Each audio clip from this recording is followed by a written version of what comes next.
when it comes to wrestling shows with global recognition or like, big coverage and whatnot, I don't think anything comes closer or anything passes WrestleMania. WrestleMania is the big show, hands down, right? Can we agree on that? We can agree on that. Well, today we've got a video that is the 10 worst WWE WrestleMania injuries. We've been looking at a lot of injuries lately. I don't know, my list just happens to fall this way, okay? I didn't pick all this. I don't like this. I want to watch more bloopers, to be honest. But hey, if you like to react to the content by yourself, or if you want to see it without me reacting to it, show love to the original creator by clicking the top link in the description. Or you can click the bottom link to vibe out with me and the flock here over on Twitch. Yes, me and my beautiful birds are hanging out. We're chilling. It's a good time. Young ones get out of here. I don't react to content. For little ones, you know that. I curse a lot, okay? I have a bad vocabulary. My brain doesn't work the way it used to. I just have to use a bunch of like filler words, so get out of here. If the algorithm brought me to you, I want to hang out with you for like, 5 minutes. Can you give me 5 minutes? I think you can do 5 minutes. Don't start the timer now, Teddy. Let's do it. No WWE superstar ever wants to get injured, but suffering one at the biggest show of the year must be an especially painful pill to swallow. They want their WrestleMania memories to be positive ones, not clouded because of an unfortunate accident that just happened to occur at the worst possible time. Nonetheless, it is a fate that has befallen an unlucky few. From broken bones and brutal burns to memory-wiping concussions and terrible tendon tears, the following stars were all incapacitated on the grandest stage. I'm Adam Pacitti from Cultaholic Wrestling, and these are the 10 worst WWE WrestleMania injuries. Join us. Number 10, Triple H in 2013. Hunter Hearst Helmsley is no stranger to suffering in-ring injuries at major events, having experienced a pair of quad tears on TV and pay-per-view. Those, along with the general wear and tear and other minor surgeries that come with the territory, were why the game typically went to the ring so heavily taped and padded up. Trips was taking no chances in the squared circle, but he didn't count on one thing, did he? He didn't consider that his stomach may get burned by dry ice during his WrestleMania 29 entrance. That sucks, man. Yeah, that shit'll definitely give you some wicked chemical burns, no? Like, you're going to get fucking cooked up. Yo, I always gotta say how tough these guys are, man, because to walk down and play it off like, damn. Ugh. Going down the mania ramp too. It's like, oh shit. Oh, give me water right now, please. Give me water right now. You guys know me. I'm a fucking crybaby. I would legit just fucking curl up into a ball at the top of the ramp like, oh my god. Cancel the match. No, cancel the match right now. No. Silly goose. In a rare and costly production gaffe, Hunter was blasted with the cold stuff from close range as he made his way down to face Brock Lesnar. That's just what you need before going to war with the Beast Incarnate, isn't it? The Cerebral Assassin got through the match, which he actually won, but received second-degree burns to his torso and arms. He decided to play it safer for his entrance a year later and just had a trio of beautiful ladies disrobe him instead. Safer until Steph finds out about it anyway. Number 9, The Miz in 2011. One of the most unlikely WrestleMania main eventers ever, The Miz found himself headlining the granddaddy of them all against WWE's top star in 2011. How the former real-world star went from being exiled from the locker room to WWE champion and in the most coveted spot in sports entertainment is really quite a story on its own, but the match itself remains one of the weakest Mania main events of all time. Really just a backdrop for Cena's burgeoning rivalry with The Rock, Miz might have gotten a sweet video package before the match, but when the bell rung, it was nothing to write home about. And then the champ himself got his bell rung when Big Match John tackled him off the ringside barricade to the concrete floor below. After that, the lights might have been on, but nobody was home as Miz took advantage of a rock bottom to pin Cena and retain the belt. Adding insult to, well, injury, Miz didn't even remember the biggest match of his career when he got back through the curtain. Holy shit. So wait, they did a spear off of the stage and he hit his head on the concrete? Bro had one of those Matt Hardy moments? Bounced your melon off the... Yo. I wouldn't wish that shit on nobody, man. I'm surprised it didn't have like any padding or anything disguised down. Then again, I guess it's one of those spots that they do all the time, or like it's one of those that's like relatively safe. It's pretty straightforward, but man. He was then greeted and taken care of by future wife Maurice, to be fair. Every cloud. Number 8, The Undertaker in 2014. While The Miz got knocked out right towards the end of the biggest match of his career, The Undertaker was knocked loopy right at the start of what may be the most significant match of his. When tangling with a beast like Brock Lesnar, there is always the very good chance you're going to come out a little more sore than you went in, but the dead man likely didn't bank on getting a severe concussion just a few minutes into WrestleMania 30's now infamous streak-ending contest. The two were fighting at ringside when the next big thing grabbed Taker's right leg and simply dumped him backwards onto the back of his head. It was a sickening thud and the Phenom was in noticeable pain afterwards. Mark Calloway doesn't remember anything that happened after that, though he managed to get through a long and punishing match before losing for the first time on the grandest stage. When he got backstage, however, he very quickly collapsed and had to be rushed to a local hospital. In an unprecedented move, Vince McMahon abandoned his post and left WrestleMania in order to be by his long-serving soldier's side. Number 7, Ronda Rousey in 2019. Okay, real quick. I'm sorry.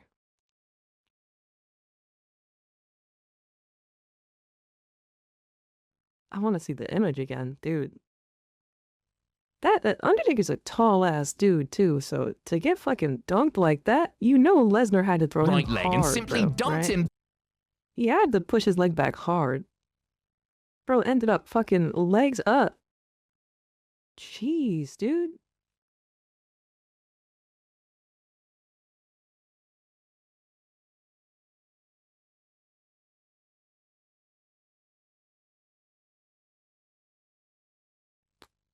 Yeah, it doesn't sound like something that Vince would do lightly too. Like, I'm sure there's like a definite appreciation for Undertaker. Side. Number 7, Ronda Rousey in 2019. WrestleMania 35 was a historic night for WWE's female performers, as for the very first time ever, they were set to headline the show. Ronda Rousey, Charlotte Flair, and Becky Lynch collided in a triple threat match with both the Raw and SmackDown women's titles on the line. It was the culmination of so much hard work and a deserved honor for 3 of the company's most bankable stars. It was certainly a big night for Rowdy Ronda, who had only made her in-ring debut at the previous year's WrestleMania, the former UFC sensation having taken the wrestling world by storm. Mania 35 was also notable for Rousey because it was the first time she would taste defeat. Well, in wrestling anyway. As well as the confusing, flat finish, the baddest woman on the planet had to be miffed when she got to the locker room and realized that she had broken her hand. Rousey was no stranger to the injury and barely registered it, but it did ultimately require surgery to fix, and she wasn't allowed to punch anything for a while. Number 6, Rick Boogs in 2022. You have to really feel for Rick Boogs, who got an injury at the very worst time. And I don't just mean in the opener of the first night of WrestleMania 38 either, but just when the talented and charismatic muscle man was really starting to catch on. Teaming with Shinsuke Nakamura against SmackDown Tag Team Champions the Usos, the match was going swimmingly and Boogs was enjoying his first WrestleMania experience when disaster struck. Attempting to pick up both Jimmy and Jay in a fireman's carry position, his leg gave out and it was immediately very clear that he was in a lot of pain. Oh no. He tried to go for a big moment and fucked up. I hate that for him, dude. At WrestleMania, though? No, I don't know anything about him. No. If he's like a newer main roster guy from NXT or something, no, I don't.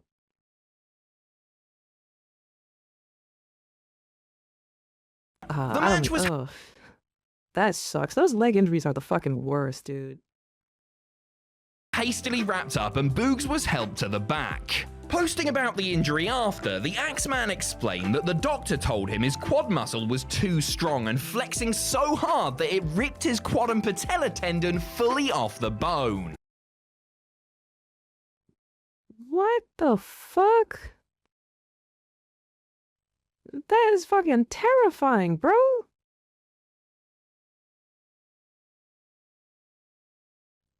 What in the hell, bro? I actually have to hear that, Imadari, because that's one of my favorite themes. That's kind of gas. I like that. See, stuff like this is why I don't want to get too buff, you know what I mean? Anyway, it took Big Rick 10 months to heal up and come back. His punishment was a feud with The Miz. Sorry, I meant reward. Totally meant reward. Number 5, Shane McMahon in 2023. It looked for all the world like Shane McMahon's in-ring WWE career would end in infamy after his reported shenanigans backstage at the 2022 Royal Rumble. Showing up supposedly eager to book himself like Superman, Shane irked not only his colleagues but his own father, who Shane, allegedly promised that his son would never experience another pop as long as he lived. Well, Shane experienced a pop when he made a surprise return at WrestleMania 39. 2 of them, actually. The first was the reaction to him showing up unadvertised for the first time in over a year, and then the second was the sound of his quad exploding. After leapfrogging Mania host The Miz and the opening exchange of their impromptu match, Shane landed awkwardly and did not get back up.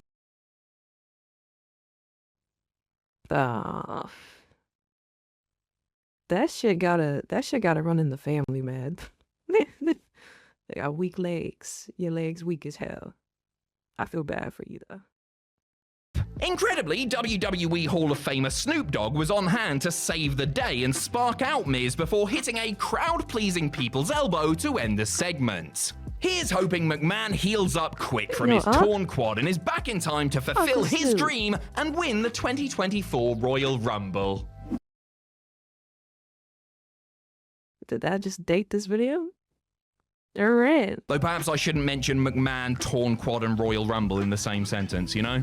Number 4, Kurt Angle in 2004. Kurt Angle famously walked into his first WrestleMania main event knowing that he may not walk out of it at all. Breaking his neck in the run-up to wrestling Brock Lesnar at Mania 19, the Olympic hero believed that their WWE title match might just be his very last. Fortunately, Angle was able to continue wrestling after undergoing an experimental procedure, but his neck issues would persist for many years to come. Still, the minimally invasive surgery got him to another major WrestleMania title match against Eddie Guerrero at Mania 20. Regrettably, Kurt broke his neck yet again during the exceptional encounter.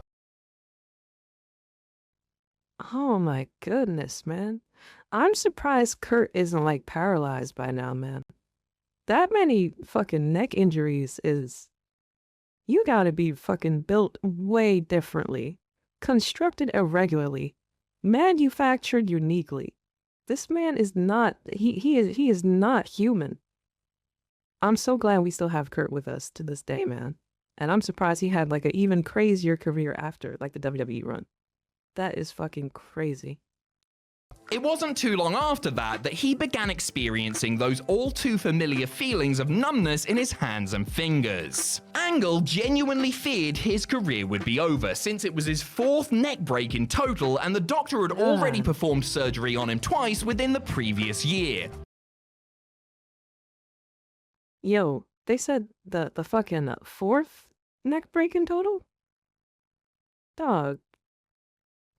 Most people don't make it past the first one. Like, you know what I mean? Like, your life is forever fucked after that first one most of the time, from what I know.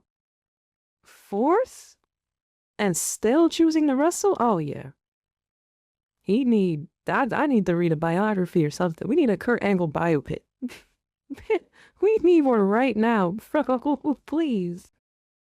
ruling out a third operation. WWE decided to keep Kurt on TV as the SmackDown general manager, which gave him some time away from the ring to heal up, but it really felt as though he was on borrowed time after. Number 3, Exactly, Brock Lesnar man, in yeah. 2003. Going That was back in to a match with WrestleMania D'Lo, 19, right? Kurt Angle wasn't the only one to come out of that show banged up, with his opponent Brock Lesnar's promising career coming within mere inches of meeting a premature end. Convinced to perform a shooting star press for the finish of his first Mania outing, Lesnar misjudged the distance and almost ended up going headfirst through the ring at a very scary moment. The next big thing had performed the move seamlessly on dozens of occasions before, including in WWE Developmental Territory OVW and in dark matches at WWE TV tapings. On that night in Seattle, however, something went wrong and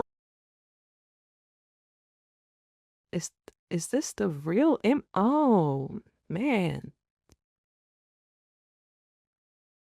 The picture doesn't do justice to how big this motherfucker is too, man. And that's all muscle too, dude. That's oh shit.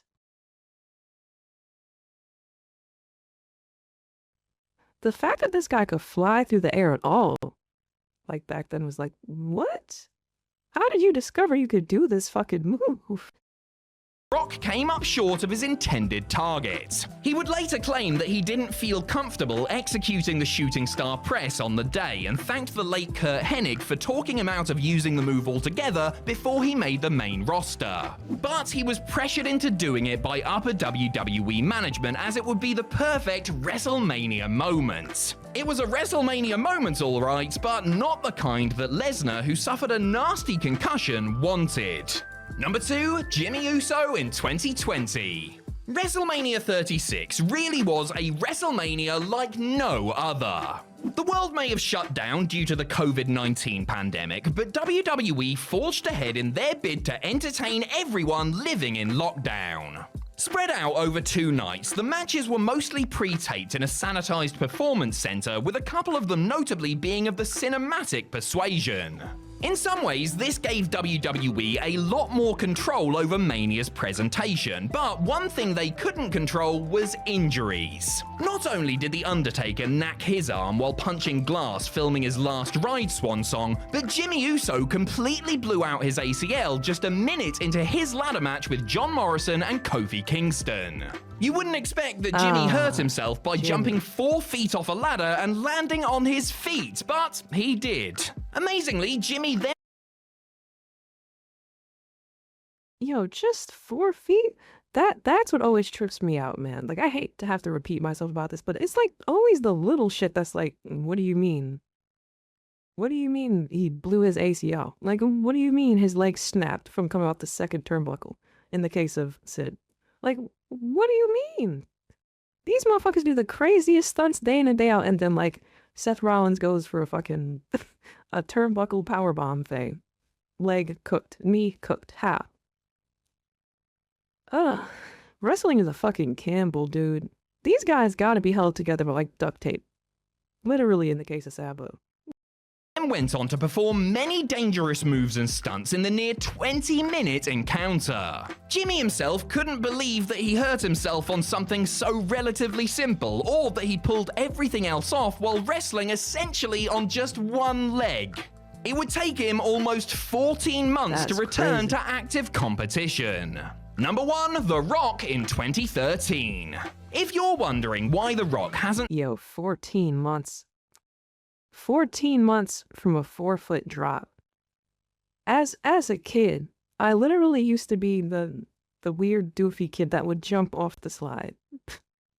I would jump off the slide.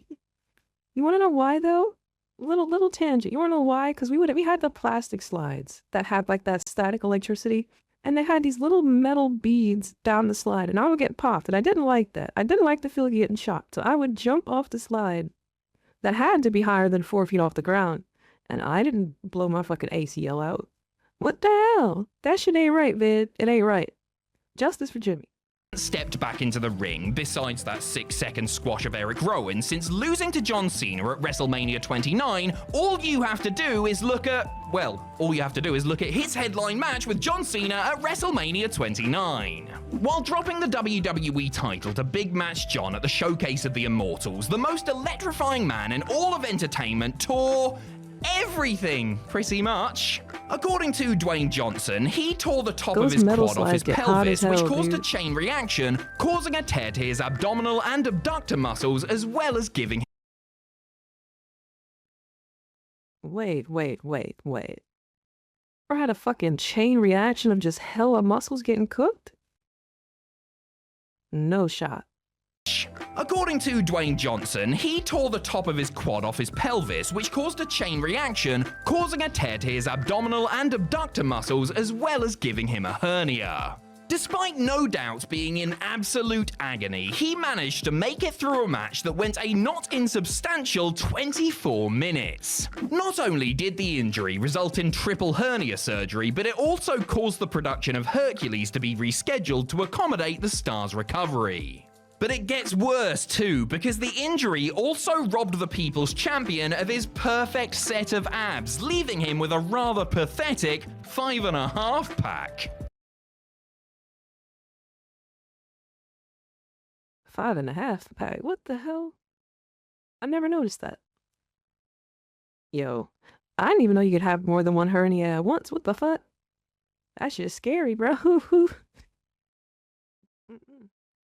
WrestleMania injuries are they're some of the most interesting to me, because like I feel like the big 3 pay-per-views are the ones where you would definitely go crazy with the spots. Like you want to have a memorable moment. And I don't think anyone wants to have the moment or their big moment be like, oh yeah, this is the one where you got hurt, right? Like that sucks. That sucks to hear. But I'm glad we don't have any moments with anyone like fucking perishing at WrestleMania, because that would just make things extremely dark, right? But yeah, man, if you guys like to support the original creator of the content, which you should, by the way, if you haven't, I'm going to beat your legs with a railroad spike. That's my weapon of choice for today. Go ahead and click that top link in the description. Show me some love if you want to react to content with me and the flock here live on Twitch. You know where to find them. Like going down to tell you that. Come on. Come on. Pull out. We've got a Patreon with some bonus content that you guys can check out for free. You don't have to pay for anything on the Patreon. Wanna know why? Because I'm cool like that. I'm not charging you. It's just YouTube will not let me put certain videos out here because they will definitely claim them or flag them, or WWE will bend me over the knee and proceed to use a spiked paddleboard or whatever the fuck. Either way, I'll see you in the next video. Take care of yourselves. Don't be weird.